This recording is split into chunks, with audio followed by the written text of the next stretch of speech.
Hi అందరికి. వీడేంట్రా train లో ఉన్నాడు, ఆడిపోతున్నాడు అనుకున్నారా? నేను గోగుడు కొల్లాయిసాంకి వెళ్తున్నాము. ఏమంటే హడావిడిగా తొందరగా వచ్చేసాము ట్రైన్ ఆడిపోతుందో అని. కానీ చూస్తే ఇక్కడ ఇంజన్ తగిలిస్తున్నారు. మాకు చూస్తే టెన్షన్ పడింది. అలాగే జస్ట్ ఇప్పుడే అనంతపురికి వచ్చాము. ఏమంటే కడుపులో కాలుతుంది కాబట్టి ఒక హోటల్ కి వెళ్ళాము. హోటల్లో టిఫిన్ చేసాం, చాలా బాగుంది. అక్కడితో నుంచి బస్ స్టాండ్ కి వస్తే బస్సు చూస్తే చాలా రష్ గా ఉంది. కానీ తప్పదు కదా, వెకాలి. అందుకని ఈ బస్ ఎక్కిన తర్వాత సీట్లు ఖాళీగా లేవు. ఎందుకంటే వాళ్ళే సరిపోయింది. ఎందుకంటే ఫ్రీ బస్ కదా, మాటల వాళ్ళకి సీట్లు కానీ దొరకలేదు. లాస్ట్ కి ఎట్టయ్యలకి ఇప్పుడే గూగుల్లో దిగాము.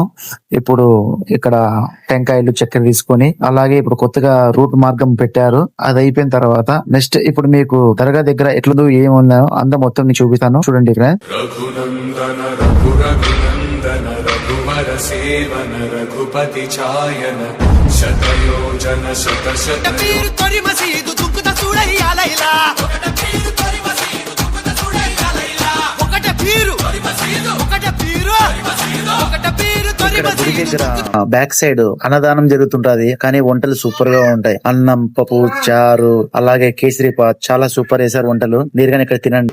ఒకట పీరు తొరి మసీదు వాడుదమో ఈ సైదులా ఒకట పీరు తొరి మసీదు వాడుదమో ఈ సైదులా తొరి మసీదు ఒకట పీరు దుక్కుదమో ఈ సైదులా తొరి మసీదు ఒకట పీరు దుక్కుదమో.